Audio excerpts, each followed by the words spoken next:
Certo. O morto fala, não fala, mas ele mostra sinais pra gente que a gente não consegue definir o que está acontecendo. E dentro lá do achado necroscópico, eu achei uma fratura na região temporal, bem anterior, e uma na região occipital. E aí acharam um suspeito. E eu tinha acabado de fazer a necrópsia, só eu e meu auxiliar sabiam que tinha uma fratura aqui e uma fratura aqui no corpo. Conseguiram identificar a menina por uma pulseirinha que ela tinha no braço e acharam um suspeito de ter assassinado ela e colocaram na delegacia. E aí o suspeito estava sentado lá e eu falei, foi você que mesmo que matou? Então me conta como é que foi que você matou. Aí ele virou para mim e falou assim, eu dei uma paulada na cabeça dela, que bateu aqui, ela ficou grogue e eu dei uma outra paulada que bateu aqui. Bateu. Aí eu só olhei pro delegado e falei, é isso que aconteceu.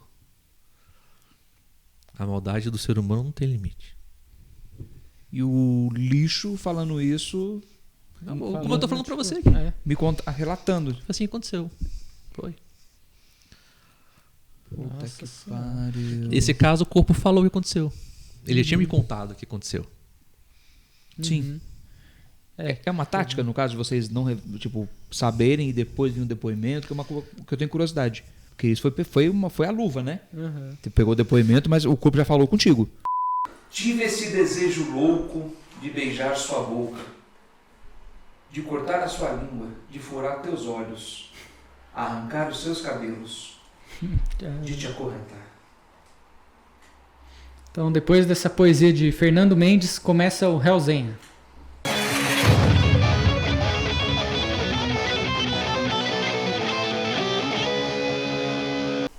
Fala, Bredas, beleza? Lúcio Piovesan na área. Eu estou aqui com o meu grandíssimo amigo André Oliveira. e o nosso convidado de hoje está de matar. Ele que é médico legista, fora a piada infame que eu fiz agora, me desculpe.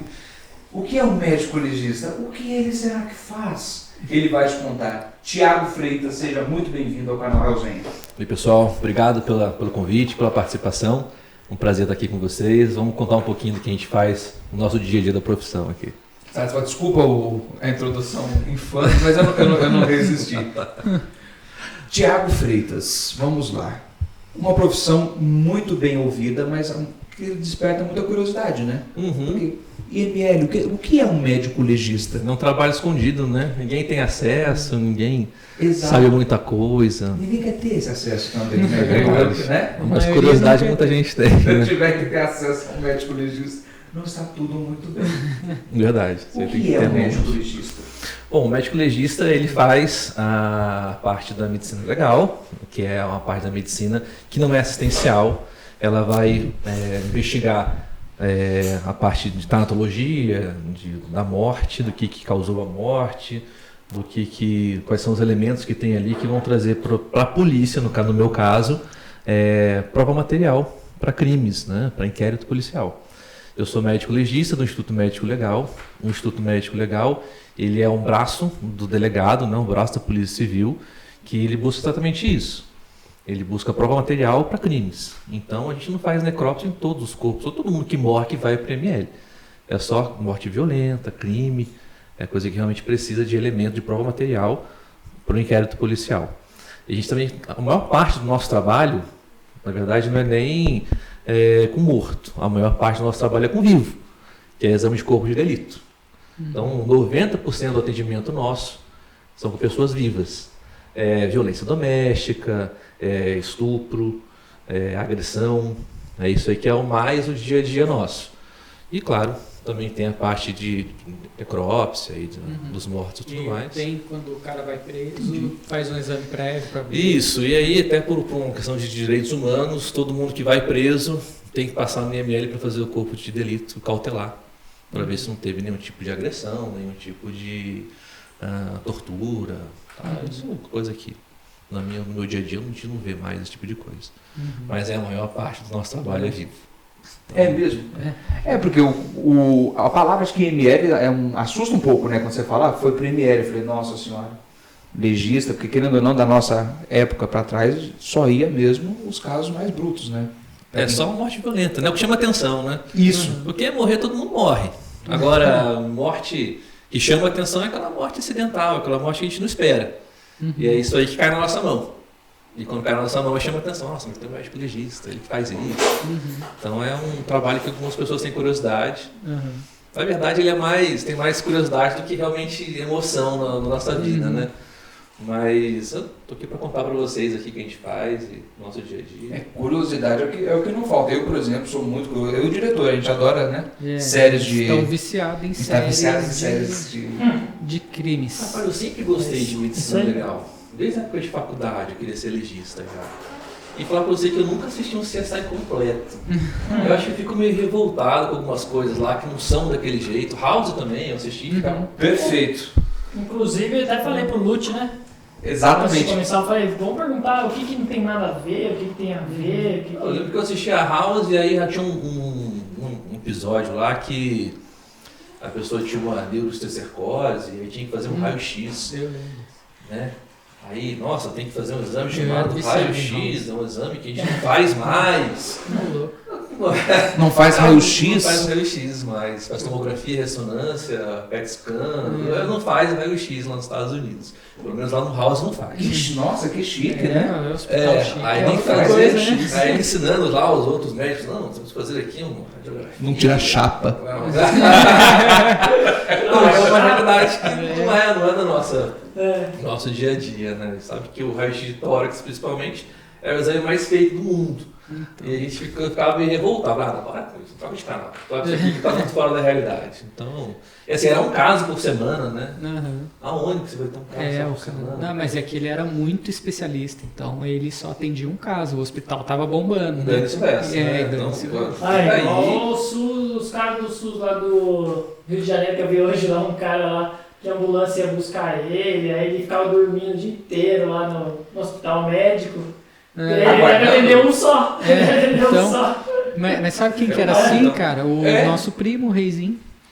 Ele, assim, não assim de ficar dormindo lá, mas ele era muito...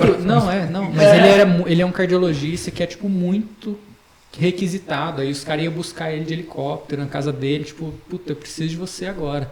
Ia na clínica dele lá, de helicóptero, ele entrava e ia pro hospital onde estavam precisando dele, assim. Ele em São Paulo. Extremamente especializado, então. Ele é tipo. Não, ele assim. Ninguém sabe o que está acontecendo, chama um Reizinho lá que ele sabe. Tem umas pessoas que são realmente extremamente especializadas a fazer uma coisa muito específica. Os caras iam lá do INCOR, ia buscar ele em casa e tal, porque vem resolver aqui que a gente não está sabendo. Tem grandes cabeças no nosso país, viu? Tem caras aí que realmente são muito especializados e papa de alguma área aí que realmente é mais ou menos assim. Mas o dia a dia não é bem assim. Porque as séries dos filmes que a gente assiste, eles são bem emocionantes, né? Eles mostram um lado totalmente emocional com uma trama maravilhosa. Que é uma coisa que eu fico pensando, falei, gente... Extremamente romantizado. Romantizado, perfeito. Ninguém conversa com o paciente. Vamos invadir a casa dele, vamos pesquisar o que tem na geladeira dele. Não pergunta pra ele não o que ele come, não. Vamos invadir a casa do cara. Não é isso. A gente sempre mente. Todo mundo mente, né? Todo House não acredita em ninguém. Que o do House, digamos assim, seria a escada 1, né, do legista, porque era um clínico geral, mas na verdade era o mestre dos magos, ele né? é infectologista. Era infectologista? Acho que era isso. Eu não acompanho muito bem. Eu sou viciado a assistir. Era infectologista? Porque ele é muito... Eu acho mais legal. Ele é excelente, tipo, ele é um messias da medicina, assim. Então, tem ele isso. chuta as coisas, né? Ele vai chutando, né? Eu acho que é isso, dá tal remédio, tal. Exatamente. Não, aí, não deu. Acho que é outra coisa. Vamos chutar outra coisa. Aí lá no final ele fala, puta, era aquilo, cara. Faz isso, pronto, viveu, já era. E você também fica meio injuriado? Porque né, médico olha assim, tipo, não é possível. Isso te injuria ou você fala eu sou médico legista, mas eu não faço só isso da minha vida. Minha formação é terapia intensiva. Perfeito. Eu sou médico de UTI, sou intensivista. Paralelo a isso, sou médico legista também. Fiz concurso do ME, da Polícia Civil, e sou legista há 8 anos. Mas há 10 anos trabalho em UTI. Então, eu vivo a clínica médica e vivo a medicina legal. Então, quando eu olho esse tipo de coisa assim, igual House, eu falo, olha, não é assim que funciona, não é bem assim. Então, a gente tem essas duas vivências aí. Porque tem gente que... O meu maior medo é o público, que realmente se encanta demais e acredita que basta tomar aquilo... Uma automedicação, por exemplo, você deve escutar isso todo dia no consultório, querendo ou não, né? Eu tomei um toma de pirona, toma isso, não sei o quê. E pode ser letal para uma pessoa. A gente sempre contra isso, né? Esse tipo de coisa que o próprio comercial fala, para você procurar um médico, se os sintomas persistirem e tal. Claro que de um resfriadinho ou outro você pode tomar alguma coisa e ver para que lado que vai. Mas você não vai continuar tomando remédio, não vai procurar assistência. Isso aí é incabível. Mas acho que aqui no Brasil ainda não acontece tanto assim, né, cara? Porque ainda a pessoa vê que não passa, ela vai lá, vai no posto, vai no UPA. A gente ainda tem acesso à saúde aqui fácil. Não é o melhor do mundo, mas é bom o SUS, né, cara?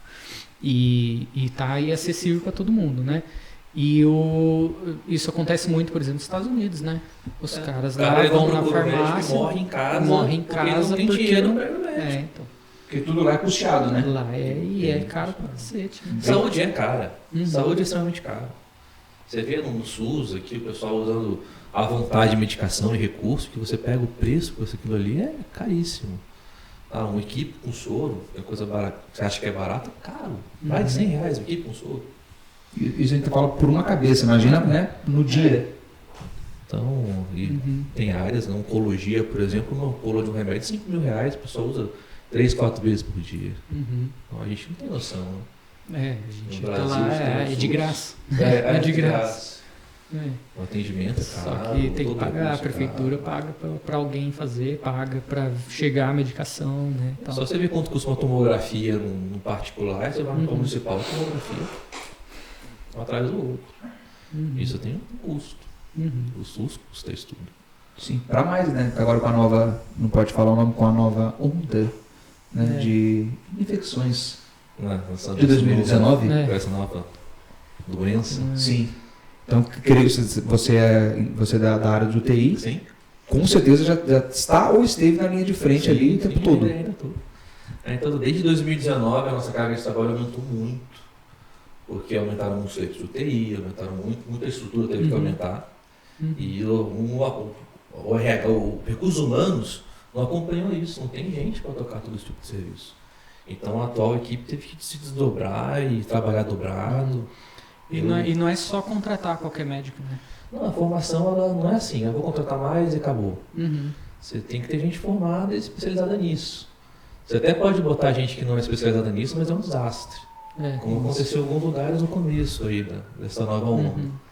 Então, agora que deu uma organizada melhor na estrutura, porque a princípio quando estourou o número de casos, teve que abrir o UTI do dia para noite.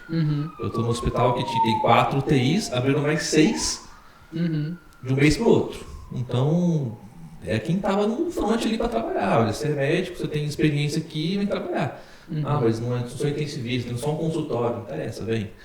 Agora é que deu uma acertada melhor na casa e botaram as equipes mais experientes para tocar. Mas a equipe está se desdobrando. Eu até o mês passado, desde 2019, faço uma carga horária de 108 a 120 horas por semana. Por semana? Por semana. Então mal estava na minha família. Esse mês que eu pedi conta de 2 hospitais, falei, gente, não tem condição. Eu tenho um filho pequeno, está crescendo, eu não estou dando crescer. Então, fora o psicológico, que com certeza deve ser uma área dificílima de trabalhar, né? Sim, já. E essa doença nova, ela é terrível, ela castiga muito. Já cheguei, saí do plantão, bati o dedo, entrei no carro e chorei, porque você não tem o que fazer com alguns doentes. Simplesmente não responde aos tratamentos. E não tem, né? Eu acho que a maior questão é que não tem um tratamento. Ninguém sabe exatamente o que fazer, né? Porque, toma tal remédio. Tipo, puta, cara. Não tem cura. Então. A gente dá um suporte de vida, a gente espera, a mudança viral, ela teoricamente trata sozinha. Mas ela ela desencadeia uma resposta inflamatória, que é isso que é o grande problema. É isso que inflama todos os pulmões, vai dando todos os problemas dos nossos organismos. E a gente tem que esperar isso passar, essa resposta inflamatória. Enquanto isso, tem que dar suporte para a pessoa. Por isso que ele coloca na ventilação mecânica, por isso que ele faz toda essa estrutura. E às vezes a pessoa não resiste a essa resposta. E é muito agressiva, né? Eu tenho lido bastante artigo e tal. porque tem implicações na minha área também, que é a odontologia, né? E aí tem implicações orais, tem na língua de Covid, né? Então eu tenho lido bastante, eu vejo assim que é tipo, a pessoa tá bem, de repente morreu no outro dia, né? Porque é muito, muito agressivo, né? Daí tem caso que é leve, tem caso que não é leve, e aí às vezes você dá o suporte, caiu na UTI, já era, mas a UTI não presta, mas a UTI o médico não sei o que, e não é, né? A maioria das pessoas não sai bem, a mortalidade ainda está girando na casa de 4%, 6%, mas eu tenho um pessoal que tem um quadro grave, e esse pessoal que faz o quadro grave tem uma mortalidade grande. Tá? Então, implica em muitas áreas mesmo. O bom dessa doença nova, vamos dizer assim, que está trazendo muita pesquisa para isso. Então, realmente atinge vários órgãos diferentes que a gente não esperava, atinge muito o coração, faz muita miocardite, muita encefalite, tem muito problema neurológico também ligado com isso. Fora o quadro pulmonar, que é o que realmente dá mais gravidade e mata as pessoas. Tá, então, tem muita pesquisa em relação a isso, muito bom. Deve ter alguma coisa também, né? Tem bastante. Foi o que eu mais senti, foi a parte da respiração que eu tive, né, no ano passado, o André até lembra dele, bem agressivo.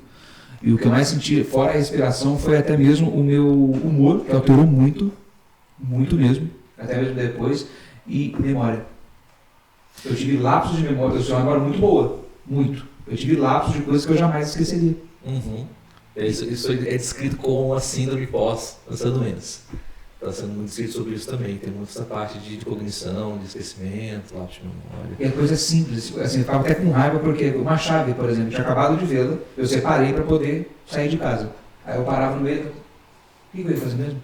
Ô, louco, então... Sério? Eu sou assim, natural.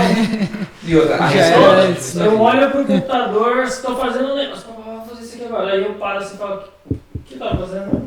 E eu nunca tinha isso. Dá uns 5 segundos, beleza, lembrei. Sempre tive isso, cara. Isso é Veio do normal. João esse negócio.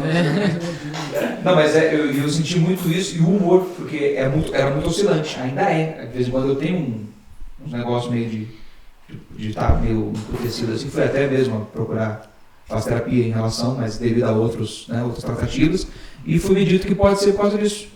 Eu falei, como é que foi o quadro? Porque eu fazia a terapia, era ok. Depois que eu tive a recuperação disso, ficou bem instável. Então meu humor muda, do nada, às vezes eu me sinto totalmente irritado, uma coisa que jamais me irritaria. Paladar, por exemplo. Você percebeu que foi depois que teve essa doença? Foi.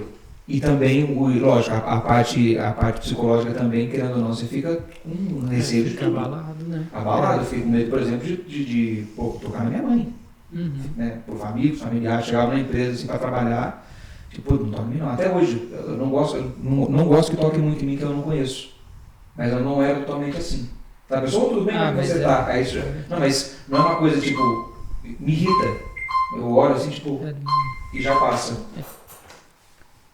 Não, pode continuar. Tá pronto a pipoca. É que fez um barulhinho.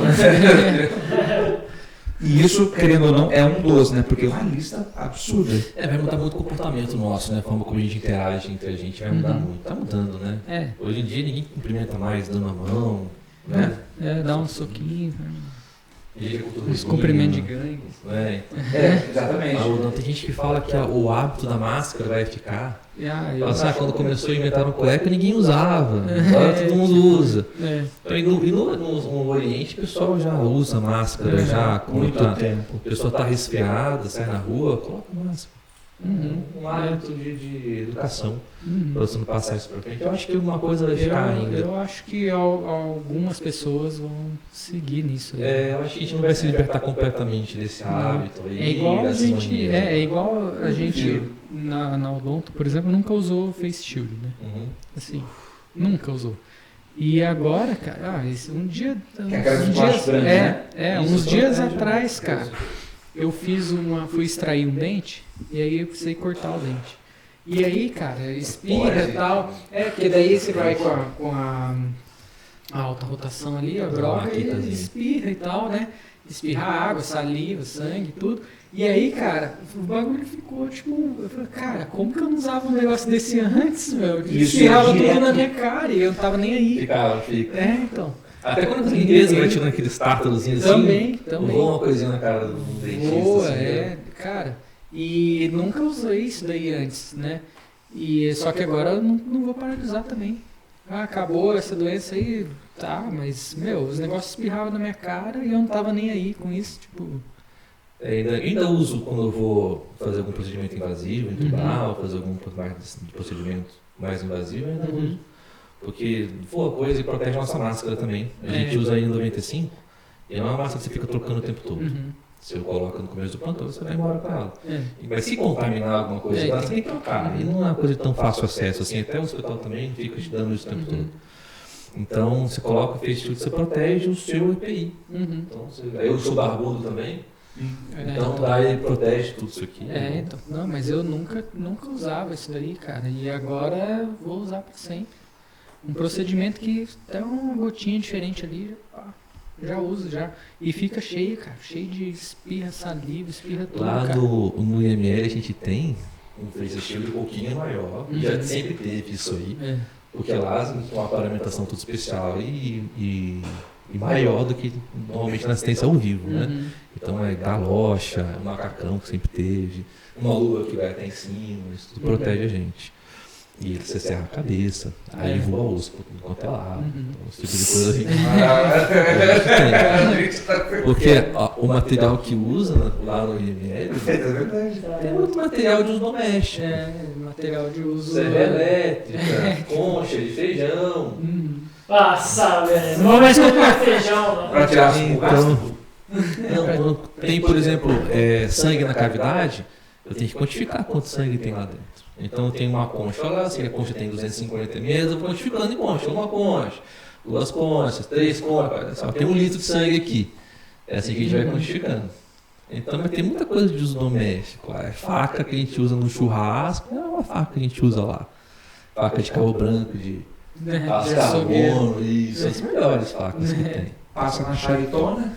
Passa na chaira A também. chaira mantém o fio, né? Ela não vai afiar na terra. Mas não precisa fazer aquele movimento. Só pra dar uma... Não. A gente tem uma mesa, como se fosse uma mesa de instrumental cirúrgico mesmo, a gente coloca o material que a gente vai usar ali.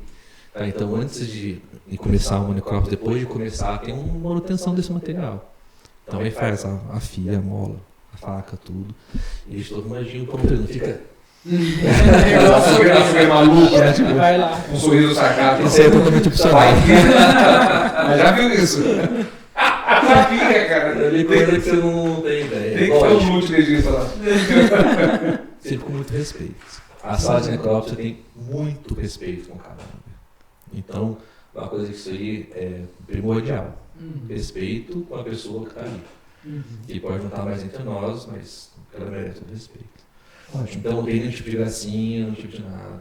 É um trabalho extremamente sério. Mas entre a gente, entre o material que a gente tem lá, uma coisa que, nossa, cara, a faca que eu usava pro churrasco, eu doei pro meu técnico de necrópsia, porque ele tava muito ruim. Tem umas coisas dessas, assim. Então tem muita coisa que a gente vê. Que não envolve nenhum problema, né? Não problema. É importante, Thiago, que você falou sobre a respeito do total respeito, né? Com a parte do seu trabalho, ainda mesmo quem está lá, a gente pode chamar como paciente, no caso? É vítima, né? Vítima, né? Com a vítima do total respeito. Então tem uma pergunta sobre isso, não tem, ô diretor? Sobre o trabalho do Thiago, que envolve exatamente isso. A pergunta da galera aí. Tem Pergunta aqui que o pessoal mandou no nosso Instagram. A Débora C. Santos. Ela perguntou assim, se é verdade que os médicos conversam, né, com os mortos ali, e que aí já é mais voltado ao que a gente estava falando, que pedem permissão, alguma coisa assim, para antes de começar o trabalho ali. Quem me dera poder conversar. Pelo respeito, assim, né? Quem me dera poder conversar. Eu resolvi adiantar muito meu trabalho. Falar pra você que uma coisa que eu sempre me preocupo muito é com a minha espiritualidade. Já frequentei kardecismo, Umbanda, tá? Se eu acredito que existe alguma coisa, eu realmente acredito que existe, tá? Uma espiritualidade envolvida. Eu não tenho mediunidade, eu não tenho contato. Uma pena, resolver muita coisa para mim. Mas isso é opcional. Não existe nenhuma obrigatoriedade de pedir licença. Tem gente que faz. tem técnico de necrópsia, porque o nosso trabalho é sempre acompanhado um médico legista e um auxiliar de necrópsia, que é o técnico, que geralmente é o que vai abrir e fazer boa parte do trabalho. Tá? Então tem os que realmente pedem licença e tem todo um respeito. Tá, mas tem isso. assim, você tá ali mexendo e tal, ô seu João, o negócio foi feio aqui, não sei o que. Esse tipo bater papo com ninguém ali, não, assim, não. A gente conversa com a vítima ali, mais não. com o auxiliar que tá comigo. É. Então abre aqui, mexe aqui, pega o fígado aqui para mim, apresenta, faz isso, faz aquilo. Mas conversa entre a gente, mas existe o respeito. Existe pessoal que é mais espiritualizado em relação a isso, que tem realmente esse tipo de contato. Tá? Tem um lugar, nos Estados Unidos tem figura do vidente, né? Que participa da cena do crime, que vai no necrotério, que toca nas coisas. E eu conheço gente que teve contato com a equipe de lá e fala que isso funciona. Eu assisti, eu lembrei agora, você falou disso, lembrei de uma série. Eu vi uma série antiga que chama Pushing Daisies. É meio cômico até assim a série, mas é assim, o cara tem um poder que quando ele encosta na vítima ali, a vítima tipo acorda por alguns minutos assim e conta pra ele, não sei o que. Aí ele é tipo muito bom no trabalho dele, mas ninguém sabe que ele faz isso, entendeu? E chama Pushing Daisies. É legalzinho, mas não tem muito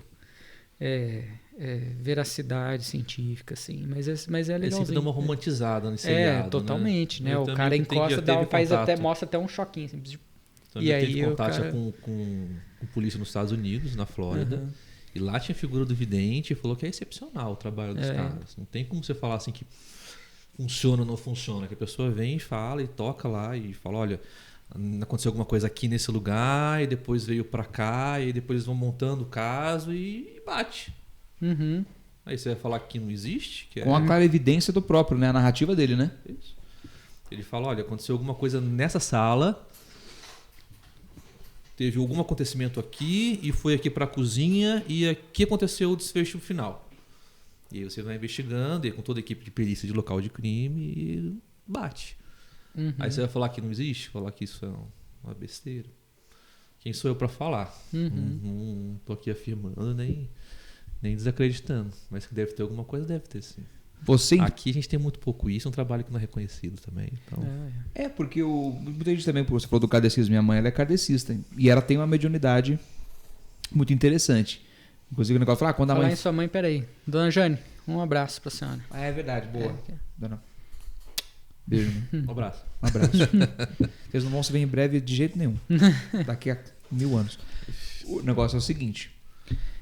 Minha mãe, aquele negócio quando fala assim, mãe quando dá um recado, tipo, é coisa de mãe, né?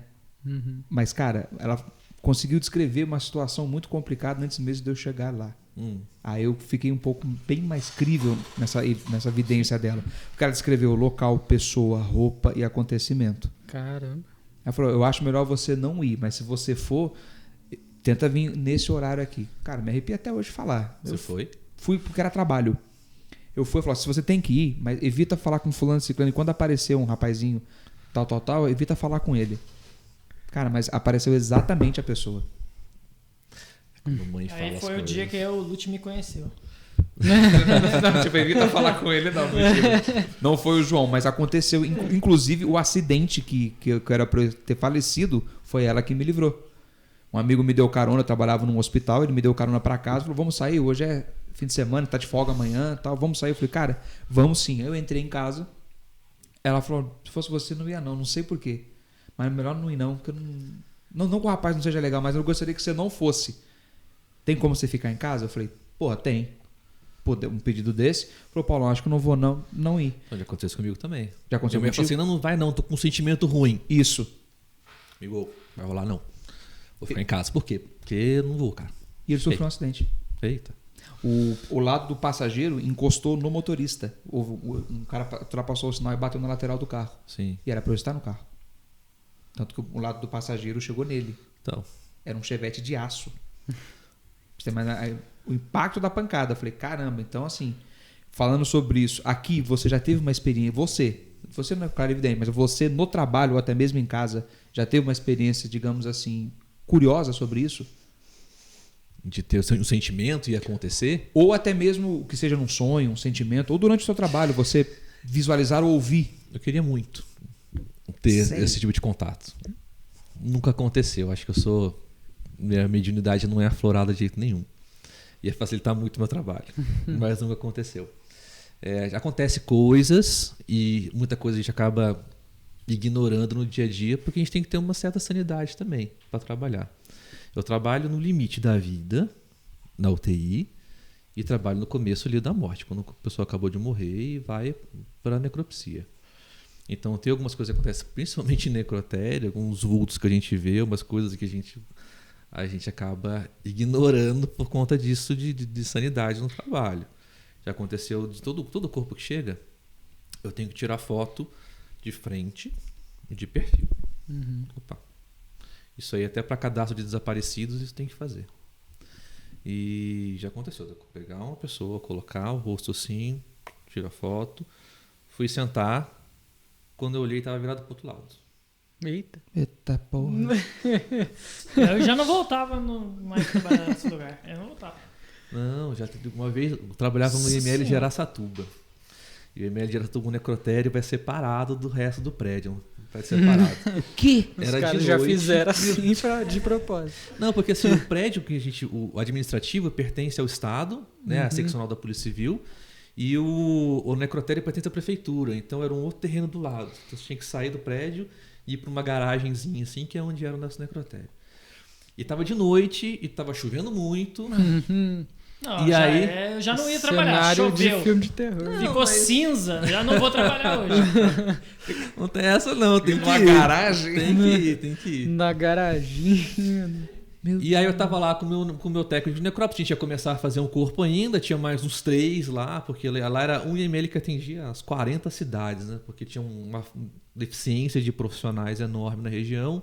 O IML de Penápolis era fechado, Andradina também, só funcionava Araçatuba para a região inteira. Então a gente tinha muito movimento lá, era 10, 13 necrópsias por dia, era bastante coisa. Puta merda. E era separado, era de noite, ok, mas um corpo chegou, vamos lá fazer. A gente chegou lá, tava chovendo bastante, tava eu, meu técnico de necrópsia, ele, nossa, esqueci de pegar uma coisa, não é porque ele tinha esquecido de pegar. E aí ele voltou pro prédio, eu fiquei lá, sentadinho lá com o corpo lá, pá, tava chovendo na beça, acabou a luz, pum, Puta que tudo breu. Aí eu fiquei com o corpo ali, eu assim, ó, se você levantar, eu vou derrubar você. Você não levanta não, Tá, fica quieto aí. Mas, graças a Deus, não aconteceu nada de diferente, não. Essas coisas não acontecem. Nossa, cara. A pessoa você sai assim. Eu tô indo embora, galera. Falou. Você chega lá no seu carro, o corpo tá lá no seu carro. Tem situação que a gente tem situação que a gente olha e fala: o que eu tô fazendo aqui, né? No meio do nada, 2 da manhã, eu esse cara morto no aqui, escuro, sem luz. Ah, Foi para isso que eu me formei, foi para isso que eu tô trabalhando. tá louco. Depois eu fiquei bastante, eu fiquei 3 anos em Araçatuba. Aí depois eu fui transferido para o IML de Pinda. Depois eu fui para Taubaté. Do Taubaté, o IML fica dentro do cemitério. E tinha um cachorrinho nosso lá, um vira-latinha da rua, que a gente acabava adotando, né? Dava Caramelinho. comida pra ele. Um caramelo. Um caramelozinho, Totó. O nome dele era Totó. E tinha a casinha dele lá, eu sempre dava comida pra ele, então ele sempre ficava junto comigo, onde eu ia atrás. E os carros a gente estacionava na parte de trás do IML, que ficava realmente dentro do cemitério. O cachorro ele ficava sempre, se eu estava ali fora, ele estava sempre comigo. Mas quando eu ia pro carro, ele ia até uma linha. Ele parava ali e ficava latindo para a escuridão. Eu nunca avançava para lá. Eu tenho que ir, meu carro tá ali, tem que pegar. Ele nunca ia, ele sempre parava ali e ficava latindo pro nada, assim, ó, pra alguma coisa. Eu não ia, não. Então, O cachorro Largar o carro. O cachorro super ciente, né? o cachorro tá vendo alguma O cachorro coisa. tava eu não tô vendo vendo nada. todo o movimento ali, tá ligado? Todo o movimento. Isso nunca te assustou? Antes até de se tornar legista? Não. Eu passei minha adolescência vendo filme do Exorcista em casa sozinho, comendo pipoca, tudo apagado. Normal. Gosto. Não via filme de terror. Mas, Tranquilidade. Eu não quero ver nunca na minha vida. Não, você... Não tem noção. Aí quando você começa a trabalhar com isso, você começa a ver umas coisas assim, os vultos de algumas coisas, uns sentimentos assim, você... Não, calma. Vamos focar no trabalho aqui, deixa eu descrever o que eu tô vendo aqui, vamos fazer meu trabalho, deixa essas coisas aí para outras pessoas, não é comigo não. Porque esse da foto, porra, você não encontrou uma explicação? É espasmo muscular? Não tem coisa que eu não conto. Porque se eu conto, a pessoa, até parece. Então tá bom, guarda para mim. Pode contar, falar. Pode contar pra gente, vai acreditar. Essa coisa, quando aconteceu Tá isso, eu acabando botei a a luz? cabeça para cá. E o corpo, ele tem um rigor mortis, né? Ele tem uma rigidez. Você não mexe fácil a cabeça. Então, você deixa de um jeito, ela vai ficar daquele jeito ali e acabou. Então, até comentei com o meu auxiliar, ele, doutor, não tem isso não. E vida que segue. Não fica falando essas coisas, não. Mas chega uma hora que passa, né? Ou não passa nunca? O quê? O rigor mortis. Passa. Ele começa a se instalar, começa no masseter, né?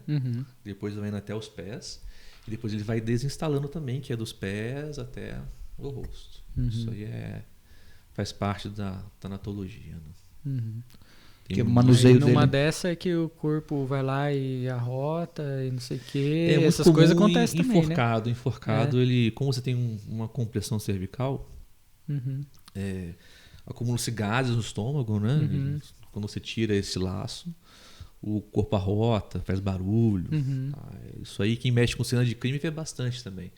Quando tira uma pessoa da corda, ela arrota. Teve algumas situações aí, gente que... Mas aí daí lá na sala, você tá lá fazendo, começa aí, acontece essas coisas também, tipo o corpo... Sim. Né? Dá um peido. Isso. Flatula, o corpo flatula. A flatulência não faz o barulho porque não tem o esfíncter, não tá funcionando assim. Mas arrotar assim, você tá ali, você acabou de ver, fotografou, virou de casa. Fica quieto aí. E vamos que vamos. Trabalhar. Eu não ia conseguir virar as costas, entendeu? Eu ia sempre andar assim. Hora do descanso. Eu ia andar até a porta. Olhando pro... Sair correndo. Não, tem gente que tem várias histórias lá de coisa que cai, que não tem sentido nenhum de estar caindo, de material de limpeza que está embaixo da pia que voa pro meio do necrotério. Daqui para esses aí que são aí tá cabreira, né? Sim. O corpo ainda é natural, Sério? né? Acontece mesmo, mas... Tipo, porque não, assim, mas é porque daí... Nossa. Você fala do espasmo, porque, né, não sei se isso é verídico, né, que alguns filmes, né, até séries, mostram que tem um espasmo muscular. Às vezes mexe uma mão. Não. Então, aí que tá. Mas é que o espasmo tem que estar vivo. Não faz sentido. O espasmo é um reflexo estímulo que a pessoa nervoso, tem no né? vivo. Exatamente. porque se eu morrer, automaticamente eu contraio tudo. O morto né? você vai ter muito essa mudança de gases que soltam e que fazem barulho, mas o espasmo não tem. Porque é isso aí que ele falou, o rigor mortis, né? Endurece tudo, depois solta tudo. Mas Isso daí soltar acabou, né? acontece? Não tem um relaxamento musculatura. Só o músculo que fica duro que depois fica molinho. Aí vocês conseguem... Sim, quando a gente vai mexer no corpo, ele geralmente ainda está com rigor ainda, né? Então a gente vai quebrando esse rigor aí para conseguir mexer melhor, até a cabeça também. Então é esperado, a gente está acostumado com isso. Mas gases é normal, até acho que no cemitério também acontece liberação de gases. Quem trabalha no cemitério sempre conta as histórias aí. Tem aquela do fogo-fato lá, né? Isso que aí. é gases da decomposição que quando entra em contato com o oxigênio, tipo, pega fogo, né? Pode acontecer. E aí os né? caras ficam... Aí os caras ficam tipo, caralho, é o espírito. E é tipo, é gás, né? Uma coisa natural. E o pessoal que trabalha muito com isso também, tem muita gente que tem hábito etílico. É muito comum nessa área que mexe com coveiros, pessoal, todo mundo. Tem muita gente que tem hábito etílico, né? Então aí o cara já tá lá. O cara tá pra lá de bagdá e vê o espírito saindo de dentro da tumba. Alguma coisa que conta a história depois lá. Por isso que eu evito contar a história. Eu não conto história dessas coisas que acontecem. Não, mas pode ficar à vontade que todo mundo são, Aqui que é água pura. Pra isso. Né? Aqui é pra isso, por favor. Aqui acabou a minha. Porque acabou, todo mundo tem essa curiosidade. Tenho certeza que eu não imagino como deve ser uma roda de amigo perguntando sobre o seu trabalho. Todo mundo tem história. Onde você vai, equipe que for, todo mundo tem história. Tem o pessoal do IC também, que tem muita história. Que assim, a parte de perícia da Polícia Civil se divide em 2 institutos. O Instituto de Criminalística, que vai fazer perícia de objetos inanimados. Que seria o que usou para o crime, uma faca, um bastão. Vestígio, né? Certo. Tudo. E o IML, que é o instituto que parte das pessoas, né? Dos seres vivos. Não estão mais vivos. Ou vivos. Então, o pessoal que faz cena de crime, que é o pessoal do IC, também tem um monte de história. De abrir a porta, o cara tá enforcado lá e sai rotando enforcado. Então, todo mundo que mexe com isso, todo mundo tem alguma história para contar. Cara, lidar com isso no começo para você foi de boa, creio eu. Sempre foi tranquilo para mim.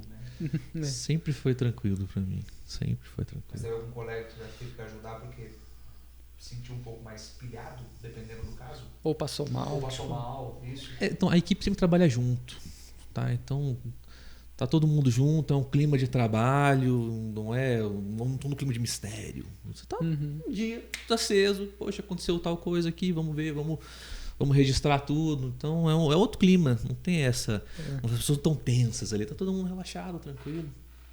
Se acontece alguma coisa... Não, mas fora que até chegar ali o cara já estudou, já sabe, né? Também, né? Ele não chega ali, passou no concurso lá, no primeiro dia eu vou lá no meu... Ninguém fica impressionado com o ambiente, é isso que você tá falando? Exatamente. Ninguém fica impressionado com o ambiente. Porque assim, nós de fora... Dá uma mexidinha. Deu? Deu?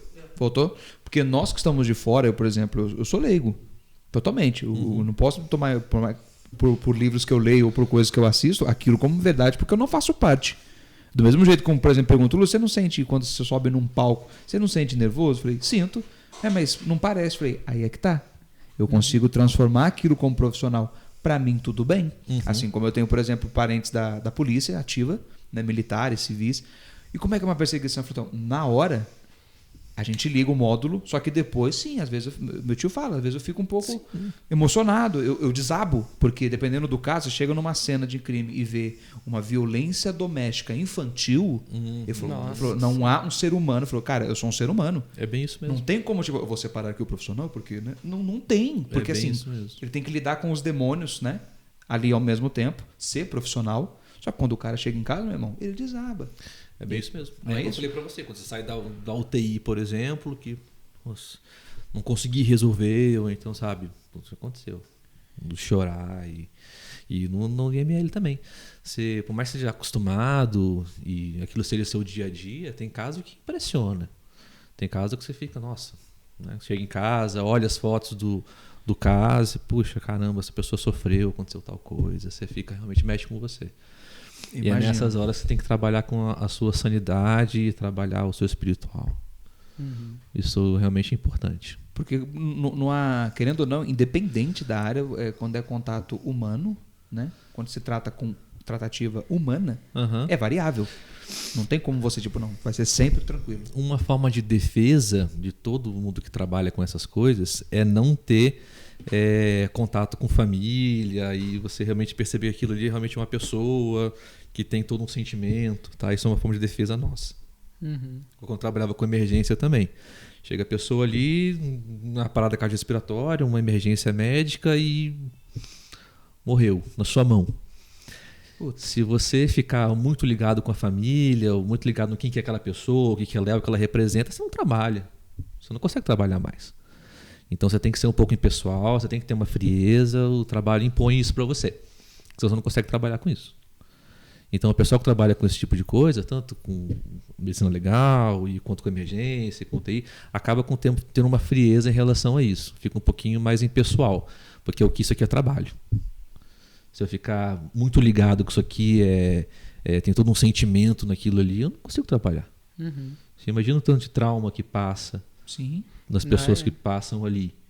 Então é bem isso mesmo. No meu dia a dia tem pessoas que tiraram a própria vida, pessoas que passaram por violência doméstica, violência sexual e acidentes.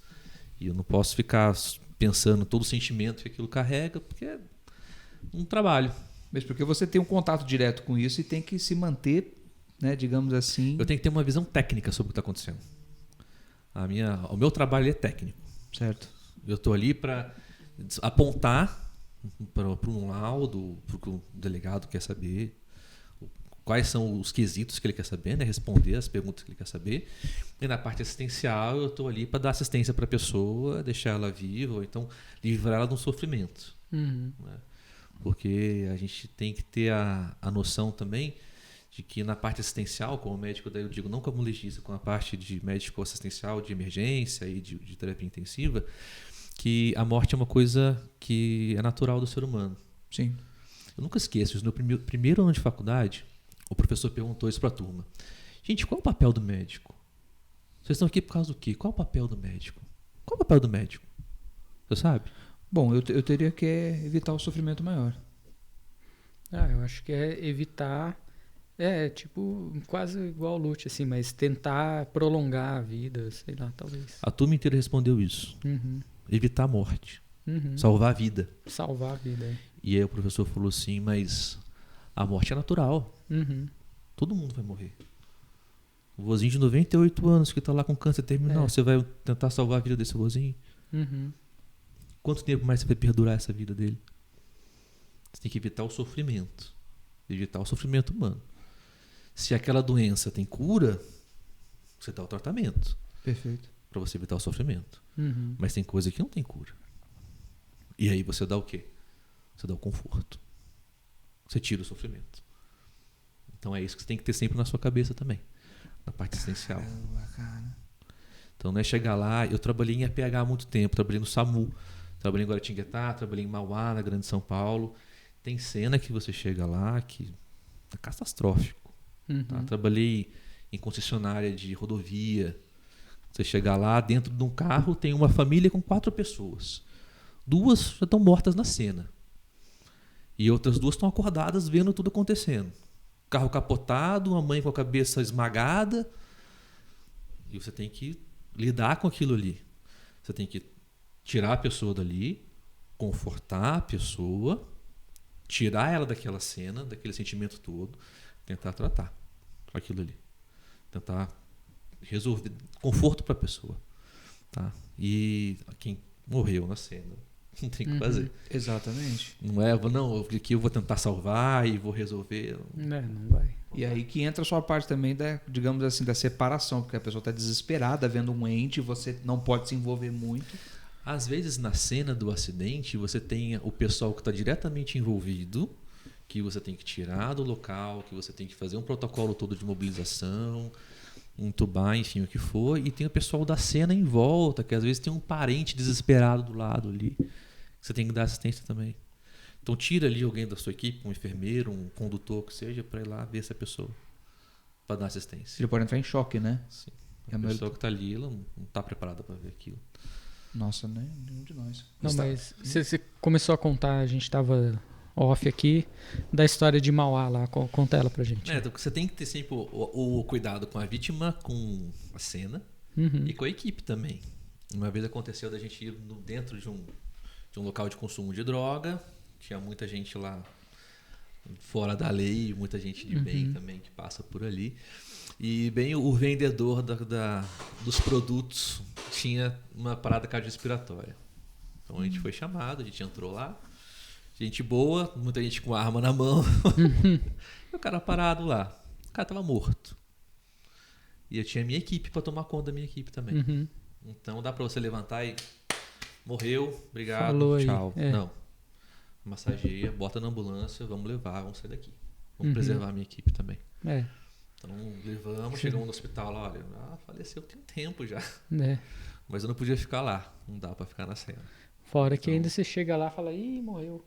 Os caras, não, mas você não vai atender meu parceiro, não sei o quê. Tipo, dá uma represália devido a então, né? Por achar que não é atendimento. Só porque não sei o quê, não vai atender. Mas teve atendimentos também que a gente fez que foram, que até hoje eu me arrepio de lembrar. Teve uma cena que eu cheguei, que tinha uma senhora, era um cortiço. Então, a gente chegou, estava uma senhora estendida na sala, um sofazinho do lado, com a família sentada ali, e gente na janela, e a gente chegou para atender uma parada cardiorrespiratória. Provavelmente um infarto, uma senhora que teve um mal súbito e caiu. A gente massageou, ela voltou. E aí todo mundo assistindo, botão para aqui, voltou, e aí o monitor começa pip, pip, pip, pip, pip. A gente botou lá na maca, saiu e pensou, puta, até hoje eu me arrepio só de lembrar. Os melhores atendimentos que eu fiz. Isso aí, todo mundo tava acompanhando, a gente ficou lá 20 minutos na cena. E ela voltou e a gente saiu de lá com ela na maca, o coração batendo, funcionando, pressão boa. Leva Então, pro hospital para poder exame de levou rotina, pro né? hospital, e aí de lá do hospital seguiu internada, não sei que fim que ela levou. Mas extremamente gratificante. Isso pra mim foi uma coisa que eu nunca vou esquecer. E teve algum um atendimento que você fez assim de SAMU que foi tipo muito chocante, assim, era um negócio absurdo que você nem imaginava que pudesse acontecer? Cara, muito em rodovia. É, Rodovia as coisas são muito traumáticas e violentas. é muito assim. pesado, né? Capotamento de carro e gente presa dentro do carro que morre lá de forma Ferragem. que exatamente. Eu me arrepio, só de lembrar o negócio de ferrar. Eu E já aí vi um. Você tem gente viva e gente morta no mesmo lugar. Uhum. E você tem que tirar um protocolando tudo direitinho, com maior cuidado, com a coluna, para preservar a pessoa. E tem que cuidar da cena também, né? Uhum. Do lado dela tem uma pessoa ali que já não tá mais entre nós, que provavelmente vai pro ML depois. Né? E a gente tem que tomar todo cuidado com isso. É sempre complicado. Teve uma vez também que eu atendi na estrada de Guaratinga, Tacunha, que era um caminhão cheio de boi. O cara perdeu a direção na curva e o caminhão tombou de lado. Só que ele tombou e bateu no morro. Então eu tinha que resgatar a pessoa, o motorista da carreta, e cheio de boi lá atrás, e o boi tentando sair, a carreta balançava com o boi lá, se mexendo todo, e mantenha calma, tudo bem, tudo tranquilo, esperando o bombeiro com o desencarcerador cortar o caminhão. Então tem muita história, cara, tem muita coisa boa que a gente fez aí, muita gente que a gente ajudou. Algum conhecido já aconteceu? Porque, como você falou do SAMU, não tem como prever quem é que está na cena, né? Já aconteceu comigo. Com você? Já aconteceu comigo. Eu tava indo pro fórum uma vez, um rapaz, um senhor, aliás, furou o sinal vermelho e a gente se encontrou no cruzamento. E aí eu capotei o carro, eu fiquei preso dentro do carro e eu quebrei o vidro com a cabeça, fiquei lá, não conseguia sair. E aí o SAMU veio me resgatar, todo mundo amigo meu. Chegou assim, ó, o Thiago aí, protocolaram, tiraram. Eu acho que no YouTube tem o videozinho lá do acidente no aquário, assusta moradores, alguma coisa assim. Aí tem lá eu sendo içado de dentro do carro. Nossa, E... que coincidência. Não, é conhecer todo mundo. Aí cheguei no hospital também, tinha acabado de sair do hospital, tava indo pro fora. Nossa, voltou. Aí eu voltei protocolado. Esqueci de bater ponto. Ai, que dó. Aí todo mundo foi lá, foi toda a recepção, todo raio-x, puxa, todo mundo foi lá na emergência lá me ver. Foi bacana, foi legal. Viu? Pode tirar chapa, viu? É só lá que não pode no É Brasil. só o Tira House chapa, que não né? tira. Não, assim, fez tomografia do corpo inteiro. Ah, então é muito elegante. Não, mas aqui o serviço do municipal aqui é muito bom pra trauma. Sim. É. Nada pra falar. São José dos Campos, você tá precisando de uma emergência, você acha que você vai morrer, vai pra vila. Cadê convênio? Não vai pra convênio, vai pra vila. O pessoal da vila tem muita mão com emergência. Então, vai pra lá, deixa o pessoal salvar, mesmo para o atendimento inicial, e depois tem convênio, se Depois quiser ir, transfere, vai, né? depois você vê o que você faz. Mas na hora que você vai morrendo, vira industrial. Sim. Fui salvo de um Melhor coágulo lá, sabia? É. Na minha operação de amígdala, que deu errado uma cauterização e começou a criar um coágulo, que eu não conseguia respirar, tava quase me afogando com o próprio sangue. Hospital da Vila. Lá é bom. Me salvou, o médico, inclusive encontrei ele anos depois pelo convênio. Fui passar numa consulta, era ele que tava Era lá. ele. Eu falei, como é que tá a garganta? Cara, isso me deu um choque. Eu acabei de ali, como é que tá a O cara garganta? atende um monte de Lembrou de gente você. todo dia, né? Você consegue lembrar de casos marcantes assim? Teve uma senhorinha que foi passar no ambulatório, foi comer uma empada na frente do hospital. Engasgou com a empada, chegou azul no box de emergência lá com a empada presa aqui. Titular endoscopou, tirou, começou a despedaçar. Voltou a respirar, voltou a ficar corada de novo. Ela tinha ido lá, tava passando na frente ali, acho que é pra uma consulta de rotina, alguma coisa. É, porque aquela massa podre, né, que chama, né? É, massa podre. Aí eu acho Tava que muito seca. grudou tudo lá e ela já entrou azulzinha já. Tava muito podre. Tava podre. Muito. Acho que tava boa, né? Porque ela comeu o negócio inteiro. Cara, você vê uma coisa tão banal jogar na aspa assim, né? Tô comendo uma empada e um adulto, né? Criança mas até entende é, devido, né? sufoca, né? Aos fatores idosos. Era né? uma senhorinha bem senhorinha. Era idosa? Bem rosinha. Acho que ela Já tá tava com pressa, comeu tudo. um reflexo, não tava muito bom. Ficou preso, grudou. Aí chegou lá, graças a Deus tudo certo. Não teve nada de ruim. Não vai ter Que coisa ufa, que hein? acontece. Putz. Trabalhar na emergência é um barato. Cara. Trabalhar na emergência, uma das coisas mais legais que eu já fiz na minha vida foi trabalhar com emergência. Eu fiquei 5 anos na frente da emergência do municipal. Aqui na Vila. Aqui na Vila a gente fala que é o hospital referência do São José, né? Isso, aqui no municipal é a maior emergência que tem no eixo Rio São Paulo, é a nossa aqui. É o da Vila. Vem tudo pra cá, vem trauma da Dutra, vem o município inteiro, a única porta de trauma é aqui. Então tudo de emergência que tem vem pro municipal. As UPAs ela absorvem um pouco, né, do que tem de emergência clínica mais simples, mas o forte mesmo é a Vila. Aí o que você tem de experiência de vida que você vê de coisa ali dá pra escrever um livro. Tanta de coisa legal que você faz ali. Isso que é muito bom. Você faz muita coisa legal. Outro dia eu fui no supermercado, no Pão de Açúcar. Pode. Pãozinho doce. Fui lá no Se Pão Doce. vocês quiserem patrocinar, né? O seu Pão o de nome do açúcar. Pão de Açúcar estará ali, ó. Na Grupo de- nossa tela põe Full aqui. HD, 4K, 8K, Pão de Açúcar, Digital. se quiser. Tá Um dia bom? eu fui lá no Pão Doce comprar um pra lá e eu tava passando no caixa e a caixa falou assim: ô doutor, tudo bem? Eu, tudo. Você me conhece, né? Ela, não, você salvou minha mãe. Ela foi infartada pra vila, você cuidou dela. Eu falei, puxa, que legal. Legal que você vê que você fez uma das coisas que você conseguiu fazer, a pessoa ainda lembra ainda. Isso é realmente gratificante. Não, ainda mais mãe, imagina. Né? Pô. Você tem que dar é aquela coisa, né? Você tem que ser técnico, você tem que ser um pouco mais frio, você tem que ter a sua pessoal, né? Impessoalidade. Mas quando as pessoas lembram, você pega pelo emocional. Também, puxa, que legal, aquela pessoa lá tem uma família, tem todo um sentimento ali e a gente fez a diferença com isso. Não, total. Porque você parar pra pensar também, acho que você padece mentalmente, né? Porque você vê um ciclo de pessoas que você salva ou às vezes não consegue devido ao quadro. Se você se agarrar muito a isso, é um conflito que você tem, né? Essa semana mesmo tinha uma vítima de um acidente de moto que estava na UTI, estava tratando ele. Aí ele estava indo relativamente bem. E aí no meu plantão do ML ele apareceu lá. Faleceu, foi pro ML. Aí eu peguei a requisição e falei, puxa, faleceu. Você tava tratando esse cara. Tava tratando E ele aí na você UTI. passa ele- boletim médico para a família, você tem contato, é aquela coisa que a gente tenta não fazer, que é ter o sentimento, né? Ser um pouco mais pessoal. E aí quando acontece, você fica, poxa, tá vendo? Por que eu não posso envolver? Porque quando acontece, fica meio triste e tal. Nossa, a gente fica até. Eu sou um cara bem emotivo, assim, eu fico bem. Uma coisa que. Dois fatores que me emocionam muito e me sensibilizam é criança e idoso. Isso não dá. Criança, Quando envolve, eu digo nessa parte, em matéria assim de traumatologia, agressão ou fatalidades, me comove muito. É criança e idoso. Você sente a mesma coisa assim? Idoso não. Idoso eu sou mais. Como eu cuido de idoso mais no final da vida mesmo, é difícil ter um idoso que vai usar droga ou ter acidente de trânsito, é mais difícil acontecer. O jovem que tem mais esse tipo de morte acidental. Mas criança ainda é complicado. Eu lembro que quando eu entrei no IML, minha filha tinha 6 meses. Era bebezinha. E aí me chamaram para a necrópsia, eu fui me despedir da minha família, peguei minha filha no braço, beijei, coloquei na caminha, deitei. Quando eu cheguei na sala de necrópsia, tinha uma criancinha de 6 meses ali para necropsiar. Aí eu olhei pra cara do meu técnico de necrópsia e falei, olha, nunca fiz criança. E a minha filha é muito parecida com isso aqui.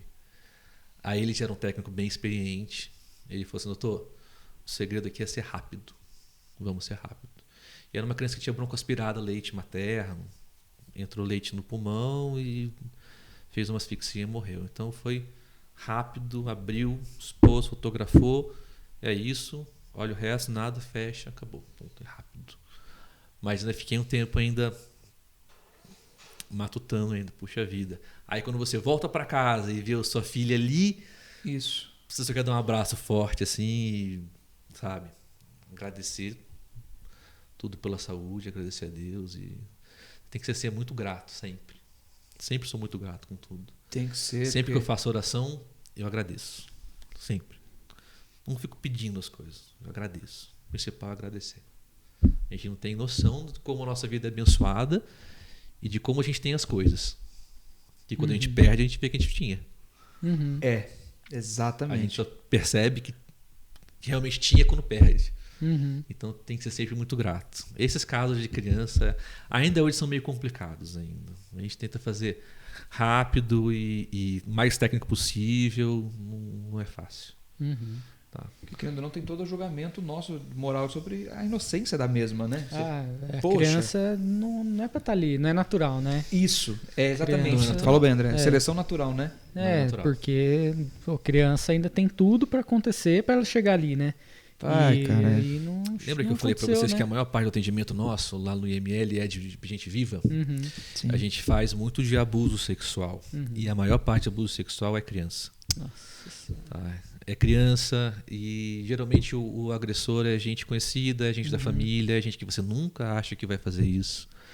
Tá? Então é complicado. É complicado. Você bota a criança ali e ela fala coisas que você sabe que não são naturais de criança falar e você constata que realmente teve uma agressão, um ato libidinoso que não era para ter acontecido, você registra e você coloca isso para a delegacia tomar providência, e quando o tom é muito gratificante. Você saber que você conseguiu ajudar naquele caso ali. Uhum. É, Tá. porque você salvou a criança, né? Tem que pensar por esse É. lado. Se você ficar pensando na maldade humana, você atrapalha a sua vida.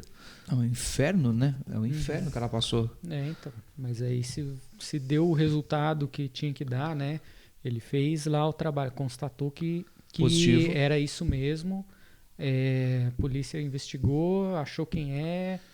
A fez o gente que tinha que fornece, fazer, como putz. perícia, a gente fornece a prova material. Aham. É a constatação daquela lesão. Quando é passível de fotografar, a gente fotografa e guarda tudo. E coloca a prova material para a polícia poder realmente terminar o trabalho. A maldade humana não tem limite. Tem muita desgraça que a gente vê. E quando você confronta o agressor e ele te passa o detalhe que você acabou de ver, é uma coisa que a gente não esquece. Eu lembro uma vez que tinha uma menina, ela era uma menina conhecida na cidade, lá em Araçatuba ainda, na época quando eu entrei. Muitos casos, quando eu entrei, me marcaram muito. E essa menina era conhecida na cidade, ela era, como é que se diz? Instrutora do McDonald's, ela cuidava do McDonald's da cidade. Ela era bem conhecida, era uma jovenzinha da cidade. Ela sumiu, ficou desaparecida uma semana e acharam um corpo no rio. Um corpo já em avançado estado de putrefação e veio para onde? Veio para o IML. E vamos necropsiar esse morto aqui. Certo. O morto fala, não fala, mas ele mostra sinais pra gente que a gente consegue definir o que está acontecendo. E dentro lá do achado necroscópico, eu achei uma fratura na região temporal, bem anterior, e uma na região occipital. E aí acharam um suspeito. E eu tinha acabado de fazer a necrópsia, só eu e meu auxiliar sabiam que tinha uma fratura aqui e uma fratura aqui no corpo. Conseguiram identificar a menina por uma pulseirinha que ela tinha no braço e acharam um suspeito de ter assassinado ela e colocaram na delegacia. E aí o suspeito estava sentado lá e eu falei, foi você que mesmo que matou? Então me conta como é que foi que você matou. Aí ele virou para mim e falou assim, eu dei uma paulada na cabeça dela, que bateu aqui, ela ficou grogue e eu dei uma outra paulada que bateu aqui. Bateu. Aí eu só olhei pro delegado e falei, é isso que aconteceu. A maldade do ser humano não tem limite. E o lixo falando isso, Como eu tô falando pra você aqui. me conta, relatando. Assim aconteceu. Foi. Puta Nossa que Senhora. pariu. Esse caso o corpo falou o que aconteceu. Ele tinha me contado o que aconteceu. Sim. É uma tática, no caso, de vocês não saberem e depois vir um depoimento, que é uma coisa que eu tenho curiosidade. Porque isso foi a luva, né? Você pegou o depoimento, mas o corpo já falou contigo. Isso ele tinha me contado o que aconteceu. Eu fui pra delegacia já pra contar com laudo na mão. Pra contar pro delegado, ó, morreu pelo trauma crânioencefálico, assim e assado. Aí ele jogou E no lembra que eu rio falei pra pra se você que livrar todo do mundo que vai preso passa no cautelar? Perfeito. Ele estava lá, já preso para averiguação, e eu falei com ele. E aí, como é que foi? Ele contou para mim o que o corpo lhe tinha contado. Você pegou a informação e já. Só joguei na mão do delegado, ó. Isso que aconteceu. Foi preso, resolveu. Esse caso a gente fez diferença. Então. Totalmente. Bom, tem pergunta aí, diretor? Tem, peraí que você me pegou de surpresa. Aqui, peraí. É porque a gente tava falando do. Tem que soltar o micro-ondas. Perto do micro-ondas aí. Soltou? Soltou. Você falou que nesse caso fez diferença. Não, vários outros devem ter feito diferença. Na verdade, assim, essa pergunta é do PRC_Tatu. É a Ana? Não sei. PRC PRC é a Tatu. Ana, tatuadora. Inclusive, se quiser patrocinar, colocar o nome ali. Minha tatuadora. Você passa contato. Ele falou aí, do Mac aqui. Se o Mac quiser mandar um Mac também, por favor. McDonald's quiser Preencher essa página em branco aí, ó. Não, só assinado aqui. Só? Só. 2 A anos. gente tem uns parceiros aí, hein? muito Ó. radical pra O pessoal que é parceiro, entre em contato com o Thiago aí. Os parceiros de Feijão. tatuadores aí. Esse aqui me dá Luizinho Piercing. Isso aí. O Roberto de Roberto também Piercing. O André vai fazer uma, né? Eu Quando vou fizer fazer 10 uma mil. quando a gente tiver ao 10 vivo. mil. Não, você tem que preencher isso aí. Eu também tenho acho. 0 tatuagem. Então, Eu não Quando gosto você muito. fizer a quando primeira fizer tatuagem. 10 Pra você, mil, acho uma coisa meio marginalizada. Assim, quando não gosto. fizer 10 mil, o feijão gosto. vai vir aqui Sabe, acho meio... e a gente vai fazer ao vivo. Ó, Ao vivo. Duvido. Essa eu duvido. Ué. Ó, tem que ser um programa aí de várias horas. Sobe aí pra o 10 cara mil. só que- vai deitar que eu na mesa faço. aí e ficar. Então, a Aí a gente pergunta fica aqui Melhor que vai ser. Vai ficar. Coloca o logotipo aí. Não, do mas Reusenha, é com o coloca feijão, braço não é assim, com o ó. Thiago que eu quero fazer, não. Não, é não, pra não. deitar e Nossa, ficar, não. meu, Não, se Deus quiser, nunca vou Ó, te encontrar no serviço, não. tá, Vamos lá pra pergunta lá. Já teve que fazer alguma autópsia em alguém conhecido, assim, ou não? Já, lá em Araçatuba tinha um rapaz que tinha uma loja de moto. Eu conheci ele porque eu gostava muito de moto, eu gostava disso, embora não seja motoqueiro, eu gostava muito de moto. E eu tinha um rapaz que tinha uma loja de moto lá e só tinha moto importada, só tinha Kawasaki, as marcas que não tinham para vender na cidade. E ele andava muito bem de moto, era um cara conhecido lá e todo mundo conhecia o cara. E numa dessas saídas dele, ele perdeu o controle da moto, apareceu na mesa lá, então... É igual quando você vai fazer com alguém que tem sentimento. Você não pode ficar muito tempo ali fazendo. Tem que ser mais objetivo possível e pessoal e com muito respeito sempre. Ele entende que isso aí faz parte do seu trabalho. E assim, você acorda e olha lá no seu Google Agenda lá, tipo...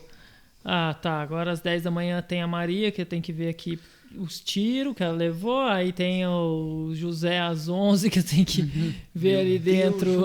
Eu tenho os meus dias de plantão, né? Quando eu chego no plantão, eu já vou preparado para isso. Enquanto Então, você tá comendo uns sucrilhos, né? Olhando ali. eu tô numa necrópsia lá e falo, nossa, mas eu tô com uma fome, vamos acabar logo isso aqui pra gente comer alguma coisa. Meu Deus.